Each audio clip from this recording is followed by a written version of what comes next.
Hello everyone, welcome back. Today we're tackling the problem called maximum non-negative product in a matrix. It sounds like a mouthful, but let's break it down together. We are given a grid of numbers.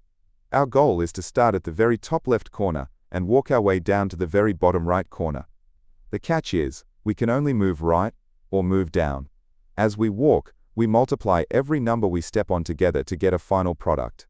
We want to find the path that gives us the biggest possible non-negative number. Oh, and if the absolute biggest number we can make is negative, we just return -1 instead. Finally, because the answer could be massive, they want us to return the final maximum product modulo 10 to the power of 9 plus 7. Don't worry, we'll handle that math at the very end. So just to recap the rules of the game, we start at the top left, we want to reach the bottom right. At any step, we only have two choices, step right or step down. We can't move diagonally, and we definitely can't go backwards.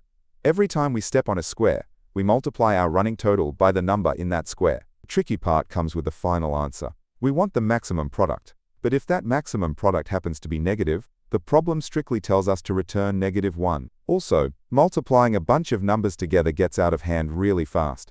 To keep the numbers manageable, they want us to apply a modulo operation to our final positive answer. It's important that we only do this modulo at the very end, otherwise it messes up our calculations along the way. Let's look at this example. If we trace a path down the left side, we hit 1, then 1 again, then we move right to -2, then down to -4, and finally right to 1. If we multiply those out, 1 times 1 is 1, times -2 is -2, times -4 gives us a positive 8, times 1 is still 8. 8 is the biggest positive number we can possibly make in this grid, so 8 is our answer. Now here is the big trap of this problem. Normally if all the numbers were positive, we would just look at our neighbors and pick whichever path brought us the biggest number so far.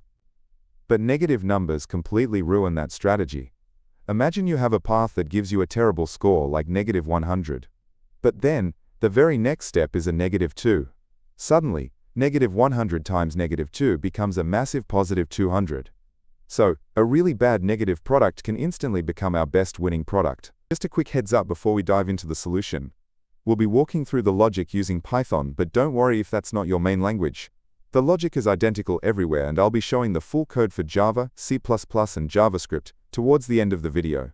If you just want to grab the code right now, you can find it on my website, leetcodeunlocked.com, link is in the description.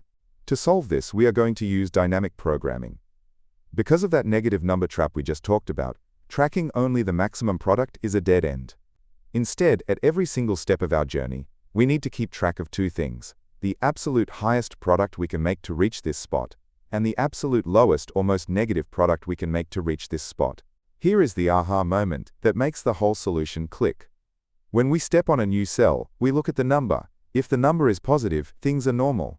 A big positive number times our previous maximum gives us a new maximum. A positive number times our previous minimum gives us our new minimum.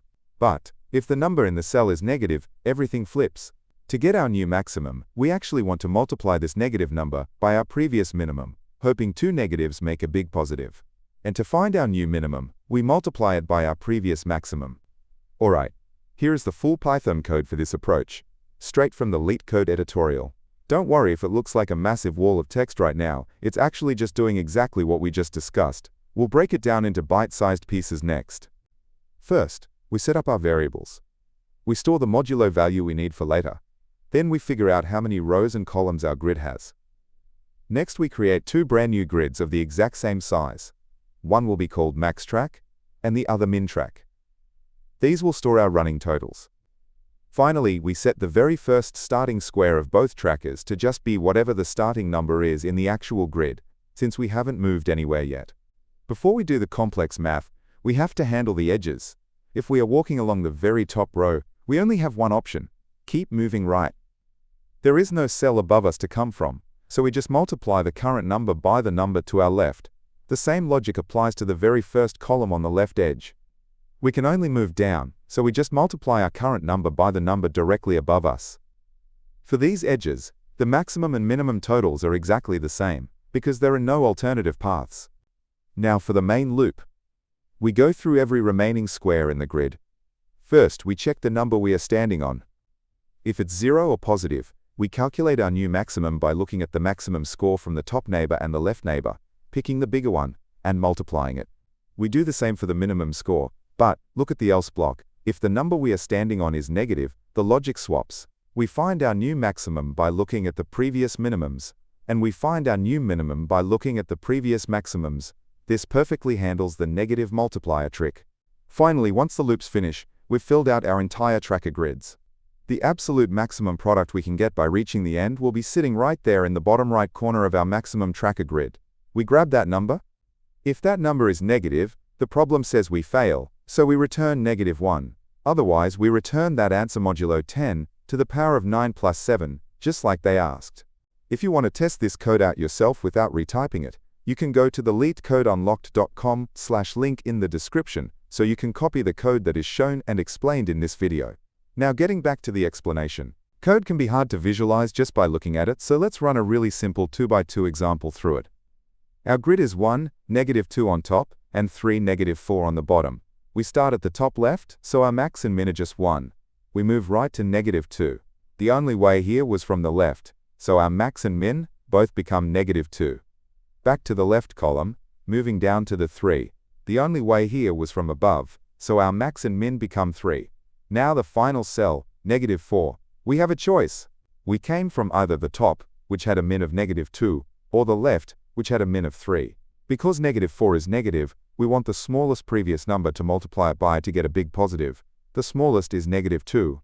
-2 times -4 is 8. That's our maximum product. We will look at the complexity analysis in just a second, but first I want to quickly say why this channel looks and sounds the way it does. You can probably tell this is narrated by AI.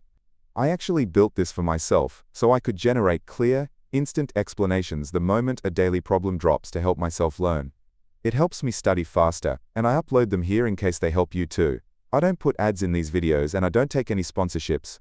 Anyway, let's get back to the video. Let's talk about how efficient this is. The time complexity is big O of m times n, where m is the number of rows, and n is the number of columns. This is because we visit every single square in the grid exactly one time. The space complexity is also big O of m times n. This is because we had to create those two extra trackers, the maximum grid and the minimum grid, which are both the exact same size as the original input grid. Alright, that covers the Python solution. As promised, here are the full solutions for Java, C++, and JavaScript.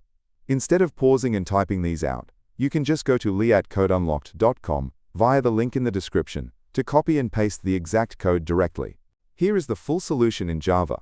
Notice we use long variables for the tracker grids to prevent integer overflow during the multiplications before we apply the modulo at the end. Next up here is the C++ version. Just like Java, we use long vectors to handle the massive products that can build up. And finally, here is the solution in JavaScript. Notice that we have to use big ints here. Standard JavaScript numbers lose precision when they get too big, so using big int ensures our multiplication stays completely accurate before we do the final modulo step. So let's wrap it up. The biggest takeaway here is that when you are multiplying paths and negative numbers are involved, you can never just track the maximum score. Two negatives make a positive, so tracking the lowest most negative score is just as important. Using dynamic programming grids lets us track both of these efficiently. Before we finish up, I want to mention I have another channel called Leetcode Unlocked. I'm on a mission to eventually post a solution for literally every single Leetcode problem on the platform. If you want to study problems outside of just the daily challenge, make sure to check it out. If you want to help support that goal of covering every problem, you can donate at buymeaboba.com/leetcodedaily. Also, please make sure to like, subscribe, and turn on notifications. I post the daily Leetcode problem as soon as it comes out, so you can get your streak done early. Keep coding, and I'll catch you in the next one.